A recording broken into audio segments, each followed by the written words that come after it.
जो 2014 में भी मैं आपके बीच में आई थी और अब 2024 में भी मैं आपके बीच में आई हूँ। तो मुझे तो मेरा ये मानना है कि माँ काली मुझे बार बार आपकी सेवा के लिए आपके बीच में बुला रही है।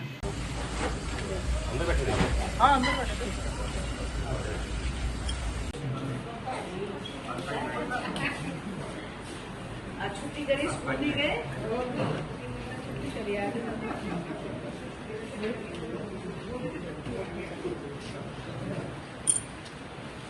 हमने गलती करी थी और उसका खामियाजा भी भर रहे हैं, क्योंकि देखिए सेंटर में सरकार जिसकी है उसी की अगर प्रदेश में बनेगी तभी प्रदेश को फायदा होगा, प्रदेश में तभी उन्नति होगी, तभी उसमें आपको सक्षमता। कस्टम ही रहा है पिछले 50-60 सालों में, ये रिवायत ही रही है। और इसी तरह से जब बीजेपी की देश में रही पिछले 10 साल तो प्रदेश में भी बनी है। अब तो कोई ऐसा नहीं है कि देश में बनेगी कि नहीं बनेगी, ऑलरेडी बनी हुई है, तो कोई दो बात सोचने की है ही नहीं। जब बनी ही हुई है तो उसके साथ देना तो लाजमी है। पता है अच्छा बुरा क्या है और किसके हित के लिए कौन काम कर रहा है, सबको पता है इस बात का। तो हमने देखिए एक कड़ी होती है, जो विधानसभा में सबसे ज़्यादा विधायक जाते हैं तो वो ज़्यादा से ज़्यादा नंबर के आपके राज्यसभा मेंबर चुनते हैं। ताकि हम कहीं भी जाएं, काल का मॉडल का उदाहरण पेश करें।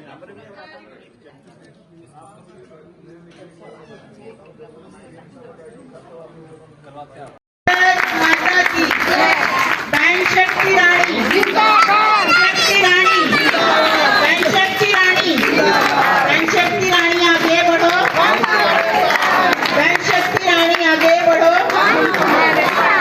भारत माता की बहन शक्ति रानी, बहन शक्ति रानी, शक्ति रानी आगे बढ़ो, बहन शक्ति रानी आगे बढ़ो। हमारे विधायक हमारी बहन शक्ति रानी भी पहुंच चुकी है। आप सभी से निवेदन है जोरदार तालियों से उनका स्वागत करेंगे। देखिए मैं शायद कुछ दिन पहले आपके पिछली गली में भी आके गई हूँ और तब भी मैंने यही कहा था कि मैं आप सबके बीच में आपके परिवार का हिस्सा बनने के लिए आई हूँ और मेरा मानना है कि आप मुझे अगर आशीर्वाद देंगे तो मैं आपकी अगले पूरे 5 साल सेवा करूंगी।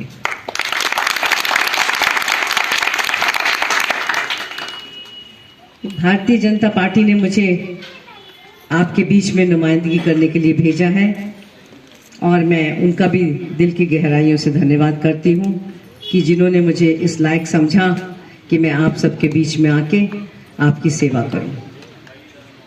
और ये कोई कोइंसिडेंस है या कोई परमात्मा की कोई शक्ति है, जो 2014 में भी मैं आपके बीच में आई थी और अब 2024 में भी मैं आपके बीच में आई हूँ। तो मुझे तो मेरा ये मानना है कि माँ काली मुझे बार बार आपकी सेवा के लिए आपके बीच में बुला रही है। तो मुझे आप ये अवसर दें ताकि जो एक सोच मैं रख के आपके बीच में आई हूँ, एक रूपरेखा बना के लेके आई हूँ कि हम इस शहर का कैसे विकास करेंगे, अपने कालका को हम कैसे आगे लेके जाएंगे। आप सबको मैं बताना चाहती हूँ कि जो मैंने एक विजन रखा है वहाँ सबसे पहले मैं शुरू होती हूँ हमारे बच्चों के जो स्कूल है उनसे, कि हमारे जो स्कूल है वो अच्छे स्तर के होने चाहिए। उन स्कूलों में वो सारी सुविधाएं होनी चाहिए बच्चों के लिए जो किसी अच्छे हलके में, चाहे आपके नज़दीक तो बिल्कुल पंचकूला है, तो पंचकूला में जो व्यवस्थाएं हैं स्कूल में, वैसी व्यवस्था हमारे बच्चों को आपके भी हलके में होनी चाहिए। देख लें, और कई वर्ष हो गए हैं इनको बंद हुए और किसी ने भी इनको रिवाइव करने की कवायद नहीं करी है। और जब कोई नई इंडस्ट्री ही नहीं आई है तो रोजगार करने के लिए लोगों को भटकना पड़ता है। कोई बद्दी जाता है, कोई परवाणु जाता है, कोई चंडीगढ़, कोई पंचकूला। तो हमारा मानना है कि हम इसके ऊपर काम करेंगे और कोशिश करेंगे कि हम HMT को रिवाइव कराएं, खुलवाएं दोबारा, अन्यथा वहां पे कोई बहुत अच्छी बड़ी इंडस्ट्री लेके आए।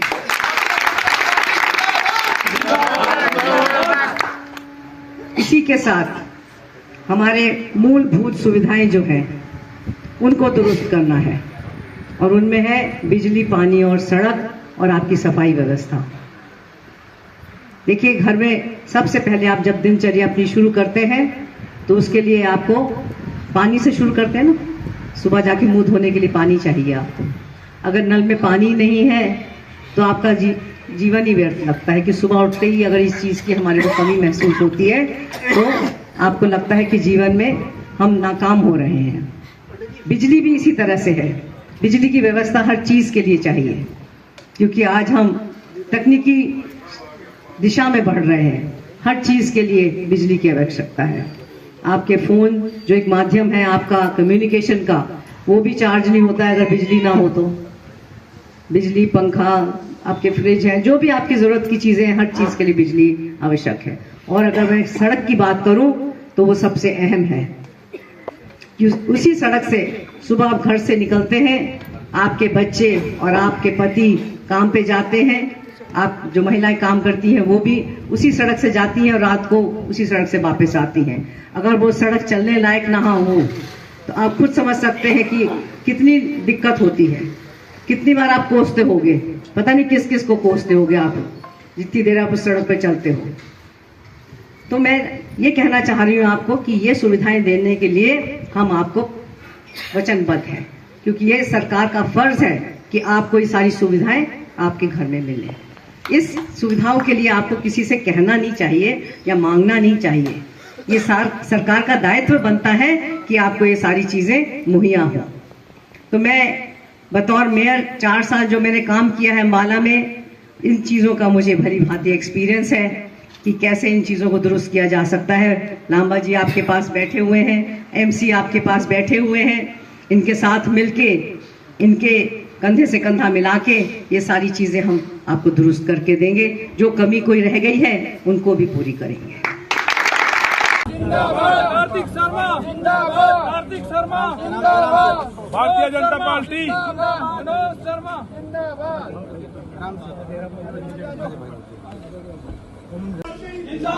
भारतीय जनता पार्टी। पहले भी आके गया हूँ, आपसे 2 बार मिला। एक बार तो आपको पेट्रोल पंप पे मिले थे, तो फिर एक बार फंक्शन किया था, आज फिर आपके पास